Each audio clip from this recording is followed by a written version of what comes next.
జాతీయవాద జర్నలిజానికి అసలైన వేదిక నేషనలిస్ట్ హబ్ ని సబ్స్క్రైబ్ చేసుకోండి. నోటిఫికేషన్స్ కోసం బెల్ ఐకాన్ పై క్లిక్ చేయండి. నమస్తే, వెల్కమ్ టు నేషనలిస్ట్ హబ్. ఈ సార్వత్రిక ఎన్నికల్లో కాంగ్రెస్ పార్టీ విజయావకాశాలు చాలా అంటే చాలా తక్కువని ఇప్పటికే ఎన్నో సర్వేలు తేల్చేశాయి. ఎంతో మంది రాజకీయ విశ్లేషకులు కూడా ఇదే అభిప్రాయాన్ని వ్యక్తం చేస్తూనే ఉన్నారు. ఫలితాల రోజున ప్రజా తీర్పు కూడా మోదీకే అనేలాగా ఉంటుందని అంటున్నారు. ఎన్డీఏ కూటమి ఏకంగా 400 లోక్సభ స్థానాల్లో గెలవాలని లక్ష్యంగా పెట్టుకుని ప్రచారంలో దూసుకుపోతుంది. దేశం అభివృద్ధి చెందాలంటే మోదీతోనే సాధ్యమంటూ పిలుపునిచ్చి దూకుడుగా వెళుతోంది ఎన్డీఏ కేడర్. ఇక కాంగ్రెస్ ను కొన్ని మీడియా సంస్థలు ఎన్ని జాకీలు పెట్టి లేపినా నో యూజ్ అనే భావన ప్రజల్లో కలుగుతుంది. దీంతో ఆ పార్టీ సీనియర్ నేత రాహుల్ గాంధీ ఎన్నికల్లో పార్టీకి హైప్ తెప్పించడానికి, తనకు పాపులారిటీ తెచ్చుకోవడానికి చాలా ప్రయత్నాలు చేస్తూనే ఉన్నా కానీ ఆయనకు ఏదీ కలిసి రావడం లేదు. ఇలాంటి పరిస్థితుల్లో కాంగ్రెస్ ను పైకి లేపడానికి శత్రు దేశాలు సన్నద్ధమవుతున్నాయి. ఆయనకి ఇప్పుడు పాకిస్తాన్ రాజకీయ నాయకుల నుండి మద్దతు లభించింది. కాంగ్రెస్ కు సాధారణంగా పాకిస్తాన్ రాజకీయ నాయకుల మద్దతు ఎప్పుడూ ఉంటుందనే విషయం తెలిసిందే. ఇప్పుడు నరేంద్ర మోదీ ప్రభుత్వానికి వ్యతిరేకంగా కాంగ్రెస్ నాయకుడు రాహుల్ గాంధీ చేసిన వివాదాస్పద వ్యాఖ్యల వీడియోను రీట్వీట్ చేశారు పాకిస్తాన్ మాజీ మంత్రి ఫవాద్ చౌదరి.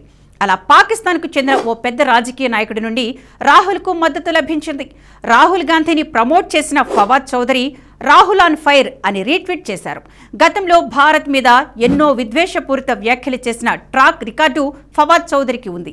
అలాంటి వ్యక్తి ఎన్నికల సమయంలో రాహుల్ను కాక మరెవరికి మద్దతు ఇస్తారో మీ ఊహకే వదిలేస్తున్నాం.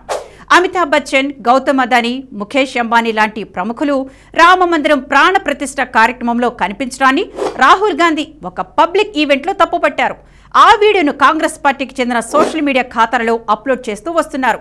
ప్రధాని మోదీ దేశంలోని కేవలం 10-15 మంది వ్యక్తుల కోసం మాత్రమే పనిచేస్తున్నారని, ప్రజల కోసం కాదంటూ రాహుల్ గాంధీ విమర్శించారు. దాదాపు 500 సంవత్సరాల నిరీక్షణ తర్వాత శ్రీరాముడు తన జన్మస్థలానికి తిరిగి వచ్చిన కార్యక్రమంలో ప్రజలకు పెద్దగా ప్రాముఖ్యత ఇవ్వలేదని రాహుల్ గాంధీ చెప్పడానికి ప్రయత్నించడం ఆ వీడియోలో ఉంది. ఆ వీడియోలో పవాద్కు అంతగా నచ్చిన అంశం ఏమిటో ఎవరికీ తెలియదు. అంతేకాక కాంగ్రెస్ నాయకులకే ఐడియా లేదు. కేవలం రాహుల్ గాంధీని ప్రమోట్ చేయడం తప్పితే మరేమీ లేదని స్పష్టంగా అర్థమవుతుంది. 2024 లోక్సభ ఎన్నికలకు సంబంధించి ఇప్పటికే 2 దశల పోలింగ్ ముగిసింది. మరో 5 దశలు జరగాల్సి ఉంది. అనేక ఒపీనియన్ పోల్స్, వార్తా నివేదికల ప్రకారం మోదీ మరోసారి ప్రధాని కావడం ఖచ్చితమని అంటున్నారు. బీజేపీ ఒంటరిగానే 350 స్థానాలు సాధిస్తుందని, ఎన్డీఏ కూటమి 380 నుండి 390 సీట్లను కైవసం చేసుకుంటుందని అంచనా వేస్తున్నారు. భారీ విజయాన్ని మోదీ అనుకో చూడబోతున్నారని ఇప్పటికే పలువురు జోస్యం చెప్పారు. ఈ ఎన్నికలో కాంగ్రెస్ కుప్పకూలిపోతుందని ముందుగానే ఊహించి పలువురు సీనియర్ నాయకులు కూడా ఆ పార్టీని వీడుతూ ఉన్నారు. ఏది ఏమైనా రాహుల్ గాంధీని పాకిస్తాన్ నాయకుడు కీర్తిస్తూ పోస్టు పెట్టడంతో బీజేపీకి కూడా కాంగ్రెస్ పై విమర్శలు గుప్పించే మరో ఛాన్స్ దక్కినట్లేనని చెప్పుకోవచ్చు. భారతీయ జనతా పార్టీ ఇప్పటికే కాంగ్రెస్ ప్రవేశపెట్టిన మేనిఫెస్టోను పాకిస్తాన్ వ్యవస్థాపక పార్టీ అయిన ముస్లిం లీగ్కు ముడిపెట్టి విమర్శలు గుప్పించింది. అది జనంలోకి కూడా బాగా వెళ్ళింది. ఇప్పుడు పాక్ నాయకులు బహిరంగంగా రాహుల్ గాంధీకి మద్దతు ఇస్తూ ఉండడాన్ని బీజేపీ నాయకులు ఎండగట్టడం పక్కా అని చెప్పుకోవచ్చు. ఏ మాత్రం క్రెడిబిలిటీ లేని పాక్ నాయకులు ఇచ్చే మద్దతును కూడా తమకు ప్లస్ చెప్పుకోవడం కాంగ్రెస్ పార్టీకే చెల్లిందని ప్రజలు విమర్శిస్తూ ఉన్నారు.